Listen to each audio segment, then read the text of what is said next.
नमस्ते बिहार, मैं हूं शुभी मिश्रा आपके साथ। चलिए करते हैं बुलेटिन की शुरुआत और सबसे पहली खबर सिवान से आपको बता दें, जहां जमीन विवाद में मारपीट के बाद 4 लोगों पर एसिड अटैक किया गया। सभी का इलाज सिवान सदर अस्पताल में चल रहा है।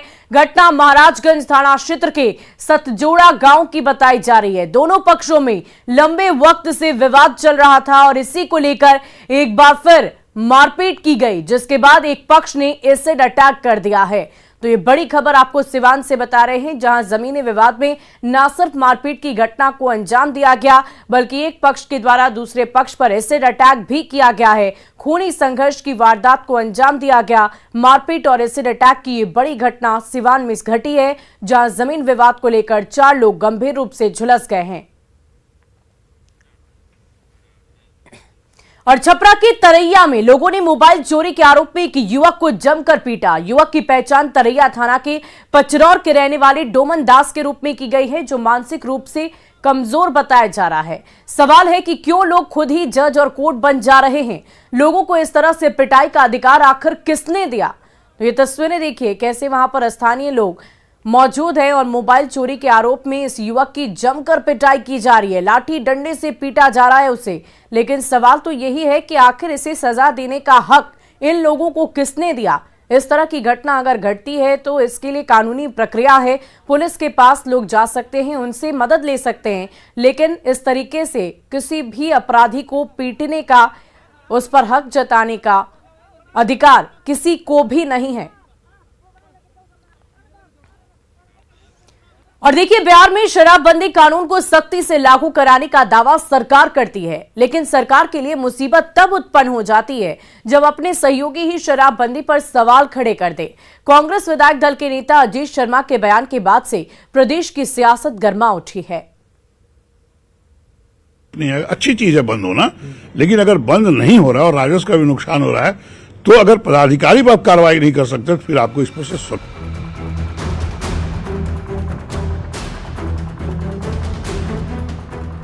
कांग्रेस विधायक दल के नेता अजीत शर्मा का यही वो बयान है जिसने बिहार की सियासत को गरमा दिया है। कांग्रेस महागठबंधन सरकार की साझेदार है। ऐसे में प्रशासन की मिली भगत से शराब की बिक्री प्रदेश में होने का जो गंभीर आरोप अजीत शर्मा लगा रहे हैं, उसने मुख्यमंत्री के ड्रीम प्रोजेक्ट को ही सवालों के कटघरे में खड़ा कर दिया है। एक बार फिर सुनिए अजीत शर्मा का ये बयान। इसलिए मांझी जी जो कह रहे हैं कि 100-200 ग्राम पीना वाले को छोड़ देना चाहिए, मेरा तो ये कहना, जब शराब आएगा, खेप आएगा, तो लोग को लालच होगा तो पिएगा। कमजोरी होती है इंसान की। तो सर, शराबबंदी कैसे सफल होगी जब आपके अधिकारी हैं, आपकी सरकार है, जब आपके अधिकारी ही शराब पी रहे हैं, तो फिर कैसे ये सफल होगी? शराब वो पी रहे मैं नहीं जानता, लेकिन उनकी मिली भगत से ही शराब की इतनी है। अच्छी चीज है बंद होना, लेकिन अगर बंद नहीं हो रहा और राजस्व का भी नुकसान हो रहा है, तो अगर पदाधिकारी पर आप कार्रवाई नहीं कर सकते तो फिर आपको इस पर से समीक्षा फिर से करनी चाहिए। पहले जीतन राम मांझी और फिर शुक्रवार को ही कांग्रेस विधायक प्रतिमा कुमारी दास ने भी शराबबंदी की मंशा पर सवाल उठा चुकी हैं। सरकार से कहिए कि शराब खुलवाइए, बिहार में रेवेन्यू भी आएगा। और वैसे हमारे वंचित समाज के लोग जो गलती से शराब पी लेते हैं, उनको सजा होती है, तो उससे भी वो बचे। कहाँ कहाँ आप रोक लगाइएगा? माफिया हर जगह सक्रिय है। कुछ पुलिस वाले भी हैं जो माफियाओं से मिले हुए हैं, अच्छे पुलिस वाले भी हैं जो उस पर रोक लगा रहे हैं। लेकिन शराबबंदी के बाद लगभग कितने लोगों की जान चली गई और रिजल्ट क्या आया? रिजल्ट हमको नहीं लगता है कि बहुत पॉजिटिव रिजल्ट आया है। शराबबंदी को लेकर अपनों की तीर ने महागठबंधन के नेताओं को जहां असहज कर दिया है, वहीं विपक्ष को भी सरकार के खिलाफ बोलने का मौका मिल गया है। नीतीश कुमार जी ने कभी रेवेन्यू की चिंता नहीं की, बल्कि समाज सुधार की चिंता की। उनकी सोच का नतीजा है कि इतने सकारात्मक परिणाम आज दिख रहे हैं। तो शराबबंदी कानून अगर टूटता है तो इसका यह मतलब नहीं है कि इस कानून को ही समाप्त कर दिया जाए। कुछ लोग अपने हिसाब से बोलते रहते हैं, लेकिन उनकी बातों का कोई मतलब नहीं है। यह नीतीश कुमार जी की सोच है, उनका दृढ़ निश्चय है और बिहार में आगे भी पूर्ण शराबबंदी लागू रहेगी। हर स्तर पर सरकार कार्रवाई कर रही है और शराबबंदी के बाद बिहार में हमारी मां बहनें, बिहार के आम आवाम काफी खुश हैं। और ये बात सभी को याद रखना चाहिए कि हम लोगों ने शराबबंदी अभियान को सफल बनाने के लिए और आपके महागठबंधन के अंदर क्या इसको चालू करना चाहते हैं या शराबबंदी को बंद करना चाहते हैं। वैसे भी तो इस शराबबंदी से शराबबंदी तो हुआ नहीं है, लोगों का जरूर प्राण बंदी हो गया है, सैकड़ों लोग मारे गए, लाखों अपराधी पैदा हो गए। तो आप स्पष्ट करें कि शराबबंदी बंद करेंगे। जाहिर तौर पर बिहार में शराबबंदी को लेकर जिस तरह से सत्ता पक्ष के लोग बयानबाजी कर रहे हैं, उसने सत्ता पक्ष को असहज कर दिया है। आरजेडी ने कभी खुलकर शराबबंदी कानून का विरोध नहीं किया है। ऐसे में मांझी और फिर कांग्रेस के तेवर ने सरकार की मुसीबत बढ़ा दी है। सवाल यही है कि क्या मुख्यमंत्री नीतीश कुमार शराबबंदी कानून की फिर से समीक्षा करेंगे? न्यूज 18 के लिए पटना से आनंद अमृतराज के साथ रवि एस नारायण की रिपोर्ट।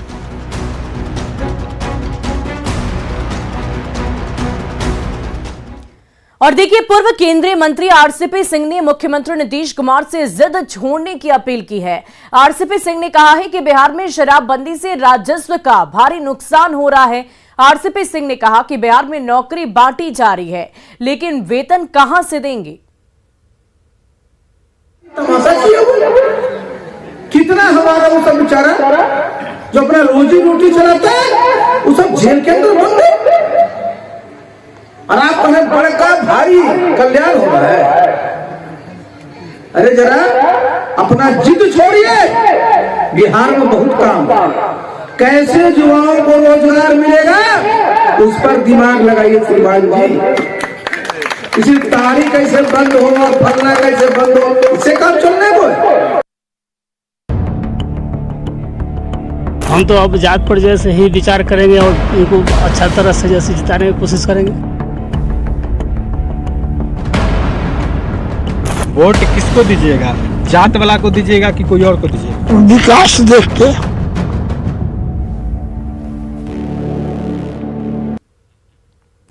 और मुजफ्फरपुर के कुर्नी में होने वाले उपचुनाव में मुकेश सहनी की पार्टी वीआईपी भी उम्मीदवार उतार रही है।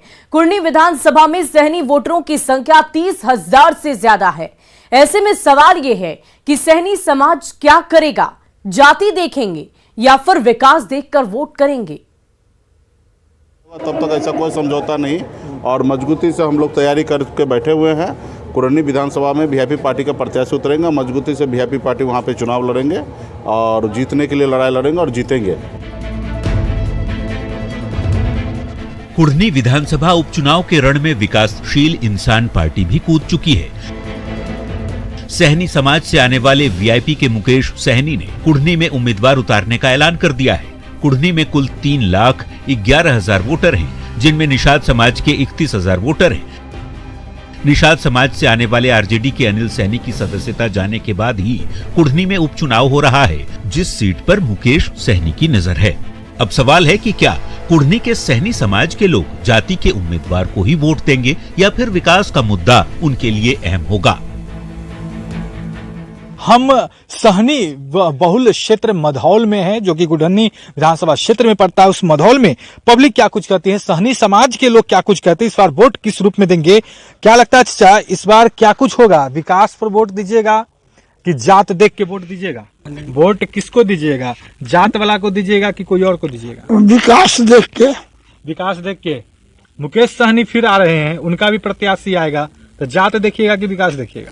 विकास देखेंगे। विकास से देखेंगे। हाँ। क्या लगता है इस बार सहनी समाज किसके साथ? हम मुकेश सहनी के साथ में। मुकेश सहनी के साथ, मतलब जात देखना है। जात देखना। क्या कुछ लगता है जात देखकर लोग वोट करते, क्या फायदा होता है जात देखकर वोट करने? जात देख के वोट के काम करने का। काम करने काम तो कोई भी जात के लोग कर सकते हैं। कोई जात के बहुत आदमी नहीं करते हैं, बहुत करते हैं, इसीलिए इस बार ऐसा कैंडिडेट है कि काम करेंगे। हम तो जैसे मुकेश सहनी को वोट देंगे, इसलिए देंगे कि बीजेपी वाले जो है से इनको हटा दिया। अच्छा। तो हम तो अब जात पर जैसे ही विचार करेंगे और उनको अच्छा तरह से जैसे जिताने की कोशिश करेंगे। मतलब जात पर ही वोट जाए? हाँ, जाते पर वोट जाए। अपने जात के नेता को लोग ज्यादा चुनते हैं। आप लोग इस बार क्या कुछ करेंगे?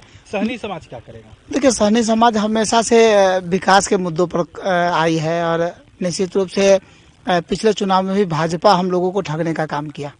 इससे पहले महागठबंधन भी ठगने का काम किया है, तो निश्चित रूप से हम लोग महागठबंधन के राजद और भाजपा को देख चुके हैं। लोगों को ये नहीं पता कि जाति के उम्मीदवार को वोट देंगे तो क्या फायदा होगा, लेकिन झुकाव जाति के उम्मीदवार की तरफ ही है। जाहिर सी बात है, मुकेश सहनी की पार्टी अपने समाज का वोट काटेगी। अगर ऐसा होता है तो इसका खामियाजा महागठबंधन के उम्मीदवार को हो सकता है, क्योंकि 2020 में सहनी समाज का वोट आरजेडी के अनिल सहनी को मिला था और उनकी जीत हुई थी। न्यूज़ 18 के लिए मुजफ्फरपुर से प्रियांक सौरभ की रिपोर्ट। और मुजफ्फरपुर के कुर्नी में होने वाले उपचुनाव में महागठबंधन की तरफ मनोज कुशवाहा को प्रत्याशी बनाया गया है। कुर्नी विधानसभा क्षेत्र में कुशवाहा वोटरों की संख्या करीब 25 से 30 हजार है। ऐसे में सवाल तो ये भी उठता है कि इस बार कुशवाहा समाज आखिर क्या करेगा। हम तो अब जात पर जैसे ही विचार करेंगे और उनको अच्छा तरह से जैसे जिताने की कोशिश करेंगे। वोट किसको दीजिएगा? जात वाला को दीजिएगा कि कोई और को दीजिएगा? विकास देख के जात चलेगा कि विकास चलेगा कि कोई और मुद्दा चलेगा? विकास तो सबसे पहला आती है। मुजफ्फरपुर का कुर्नी विधानसभा क्षेत्र। कुर्नी में 5 दिसंबर को उपचुनाव है, जहां 3,11,000 वोटर अपने मताधिकार का इस्तेमाल कर नए विधायक का चुनाव करेंगे। इसमें वैश्य वोटर 55,000, भूमिहार वोटर 32,000, कुशवाहा जाति के voter 35,000, Mallah voter 31,000, Yadav voter 25,000, Rajput voter 25,000, जबकि मुस्लिम वोटर 30,000 और कुर्मी 10,000, वहीं अति पिछड़ा और SC/ST मिलाकर 60,000 वोट है। मतलब कुर्नी में कुशवाहा समाज का वोट वैश्य समाज के बाद सबसे ज्यादा यानी 35,000 के करीब है। महागठबंधन ने कुशवाहा जाति के मनोज कुशवाहा को मैदान में उतारा है। आज हम देखेंगे कि कुर्नी के वोटर क्या सोचते हैं। कुशवाहा समाज के लोग जाति देखकर वोट करेंगे या उनके लिए विकास और क्षेत्र की समस्याएं बड़ा मुद्दा है। जो कुढ़नी विधानसभा क्षेत्र है, यहाँ के कुशवाहा किन को वोट देंगे? अभी हम कुशवाहा बहुल अमरख गांव में, और यहाँ पर आप देखेंगे तमाम इस समाज के लोग बैठे हुए हैं। हम इनसे बात करेंगे क्या कुछ लगता है। एक बार फिर से कुशवाहा के मनोज कुशवाहा उतरे हैं, तो इस बार क्या करेंगे? जात देख के कि विकास देख के? सब विकास जात दोनों देखल जाए। हाँ, इससे पहले केदार गुप्ता भी थे। तो ऐसे में क्या लगता है इस बार क्या स्थिति होगी? इनके होते यार हाँ, जात देखना है कि विकास देखना है? जाते देखे के हो जाएगी। जाते देखना है। हाँ, देखे के ऊपर जो है जात विकास का चर्चा नहीं होगा क्या? अरे जो समय आएगा वो अपने बुझा जाएगा। बुझा जाएगा। हाँ, अपने समय अभी सोचे हैं कि नहीं? वो हम सब सोच लिया है सब। बुजुर्ग लोग हैं तमाम लोग, क्या होगा? जात वाला चलेगा कि विकास चलेगा कि चलेगा? हम लोग जात पात नहीं देखते। देखिए, यहाँ पे कोई भी पार्टी तो जातीय समीकरण ही देख के ज्यादातर टिकट देती है। कुशवाहा बहुल क्षेत्र कुढ़नी रहा भी है और 3 बार विधायक भी मनोज कुशवाहा बने हैं और कुशवाहा का वोट कहीं न कहीं जीत में मायने रखता है। इस बार हम लोगों का एक ही मांग है, जो भी हो कुढ़नी का बेटा हो। और मनोज कुशवाहा बहुत बढ़िया काम कर रहे थे 10 सालों से और मंत्री के पद पे भी रह चुके थे, और इस बार हम लोगों का पूरा झुकाव मनोज कुशवाहा की तरफ ही है। 39 पंचायत में सबसे तो अच्छा है जरूर, लेकिन इनको मनोमाहौल बहुत बढ़ चुका है। किनका? मनोज कुशवाहा के। जात और विकास दोनों ही मुद्दा चलेगा कुढ़नी में, और इस बार हमारे मनोज कुशवाहा 20+ वोट से लीड करेंगे। हम लोग विधानसभा भेजने का कार्य करेंगे। कहा जाता है कि बिहार में चुनाव जातिगत आधार पर ही होते हैं। शायद यही वजह है कि बिहार जातिगत राजनीति के चंगुल से बाहर नहीं निकल पाया। लोग जातिगत लड़ाई में लगे रहे और विकास का मुद्दा पीछे छूटता गया।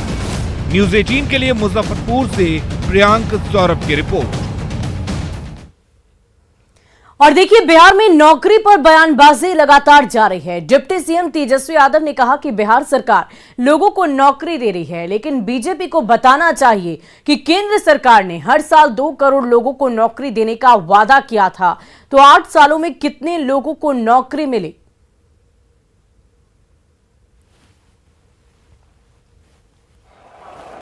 उनको अभी गिनती आता है। अभी तो 3 महीने के अंदर ही लगातार नियुक्ति पत्र बंटना शुरू हो गया, और 16 तारीख को तो 10,000 लोगों को और हम लोग नौकरी देने जा रहे हैं। तो लगभग तो लाखों में तो हो ही गया, और कुछ दिनों में जो है जो हम लोगों ने किया है वो सारा करेंगे। लेकिन 8 साल में हर साल 2 करोड़ रोजगार देने का वादा था, उसमें से 16 करोड़ में से इन्होंने कितना रोजगार दिया, ये पूछिए। और देखिए गोपालगंज से जुड़ी हुई बड़ी खबर आपको बता दें, जहां भूमि विवाद में बेरहमी से पिटाई का मामला सामने आया है। यह घटना मांझागढ़ थाना क्षेत्र के कोयनी गांव का बताया जा रहा। दोनों घायलों को इलाज के लिए सदर अस्पताल में भर्ती कराया गया है। पुलिस ने इस मामले की तहकीकात की है और आगे कार्रवाई करने की बात कही। पीड़ित साबिर अली की पत्नी सफायदा खातून का आरोप है कि गांव के ही कुछ लोगों से उनका जमीन को लेकर विवाद चल रहा था, जिसको लेकर 2 दिन पहले मारपीट की घटना को अंजाम दिया गया और थाने में शिकायत दर्ज कराई गई। पुलिस से शिकायत करने पर आरोपियों ने रविवार को दोबारा घर पर पहुंचकर लाठी डंडे और धारदार हथियार से जानलेवा हमला कर दिया।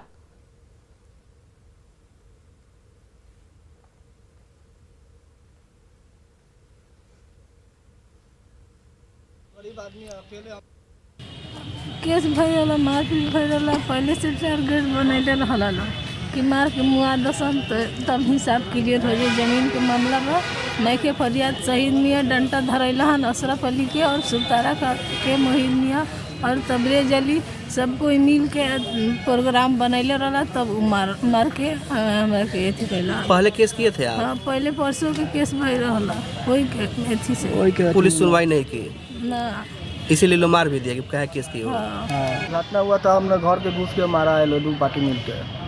क्यों मारा लो? थोड़ा जमीन के थी लफड़ा था। तो आपने केस किया था इसके पहले में? हाँ, केस करके आया था, वो भी केस करके आया। पहले से टारगेट बनाने वाला लोग केस कर मारा स्वामी के केस का कौन होता। कौन है ये लोग मारने वाले? मारने वाला मेरा अथी है, अशरफ नाम है, सुतारा नाम है।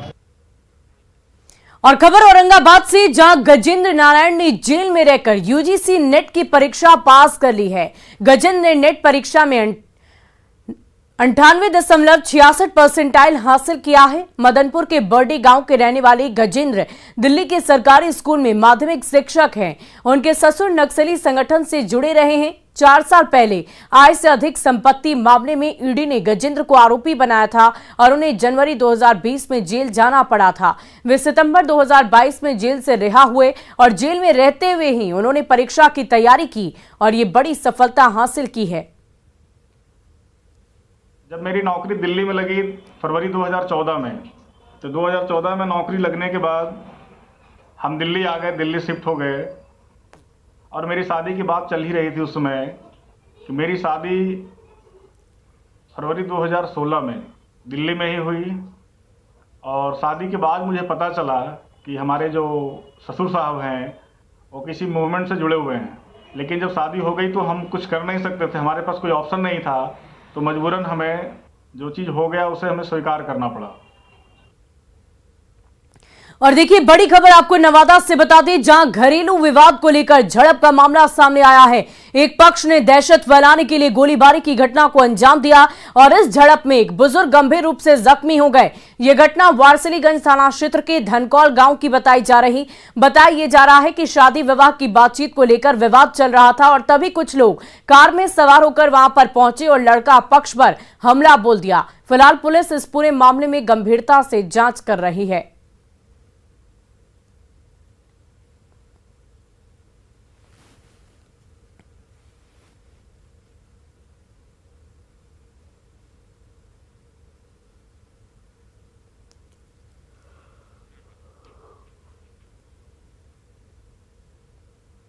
एक साड़ू का लड़का है जिसका घर डुमरी है, थाना पकड़ी वर्मा नवादा। उसका शादी हुआ बहादुरपुर, थाना सारे, जिला नालंदा। जो कि फैमिली मैटर उसका है, जो कि इसका मैटर से आता है लड़ाई करने के लिए उसका घर पे।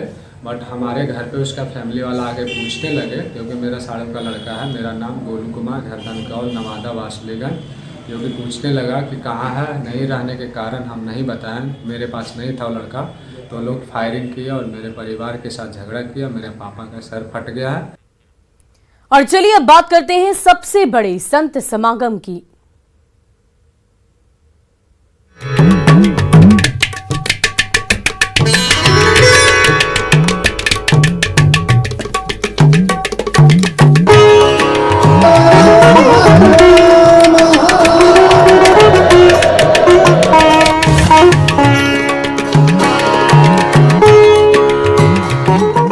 और देखिए, बक्सर में पंचकोसी मेले की शुरुआत हो चुकी है। 5 दिनों तक चलने वाले मेले में 5 तरह के भोजन बनाकर खाने की परंपरा है। मान्यता तो ये भी है कि श्री राम ने ऋषि विश्वामित्र के आश्रम से 5 कोस के दायरे में रहने वाले 5 ऋषियों से आशीर्वाद लिया था और ऋषियों ने भगवान राम को आश्रम में अलग अलग तरह के व्यंजन प्रसाद के तौर पर खिलाए थे।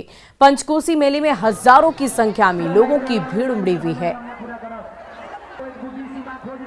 धार्मिक और आध्यात्मिक रूप से भगवान राम का बक्सर से गहरा नाता है और त्रेता युग से चला आ रहा पंचकोसी मेले की शुरुआत हुई है, जो श्रद्धालुओं का पहला पड़ाव है। बक्सर के अहिरौली गांव पहुंचा हुआ है। यहां माता अहिल्या की पूजा अर्चना करने के बाद भगवान का प्रसाद के रूप में लोग यहां पर भोजन ले रहे हैं। इस एक तरह से कह सकते हैं कि पंचकोसी जो मेला है ये एक ट्रेडिशनल फूड फेस्टिवल मेला भी इसे कह सकते हैं, क्योंकि जो श्रद्धालु होते हैं वो 5 गाँव की यात्रा करते हैं और अलग अलग गांव में अलग अलग प्रकार के व्यंजन बनाकर श्रद्धालु खाते हैं। पुष्पराज, न्यूज़ 18, अहिरौली गांव, बक्सर। और बक्सर में चल रहे सनातन संस्कृति समागम के सांस्कृतिक कार्यक्रम में बिहार की लोकप्रिय गायिका शारदा सिन्हा ने अपनी प्रस्तुति दी। आइए सुनते हैं शारदा सिन्हा के मनमोहक सुर।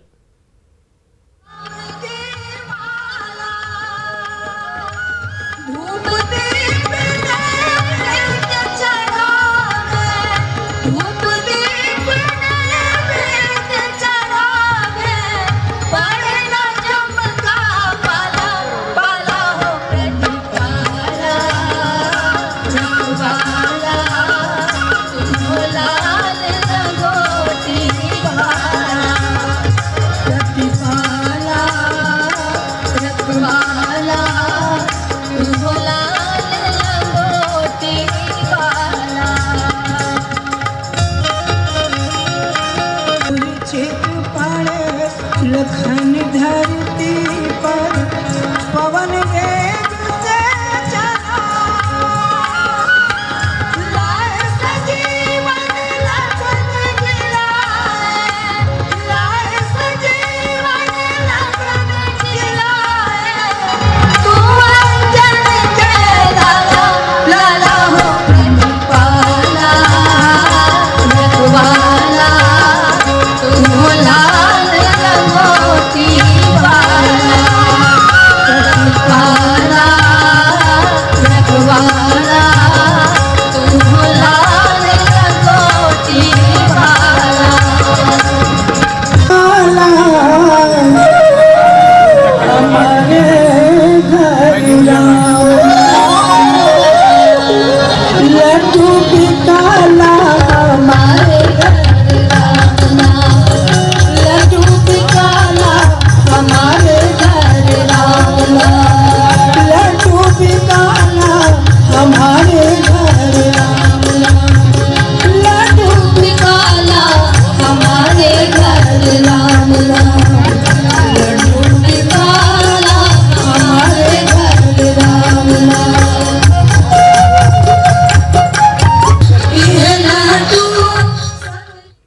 और फिलहाल इस बुलेटिन में अभी के लिए बस इतना ही, लेकिन न्यूज़ 18 बिहार झारखंड पर खबरों का सिलसिला लगातार जारी है।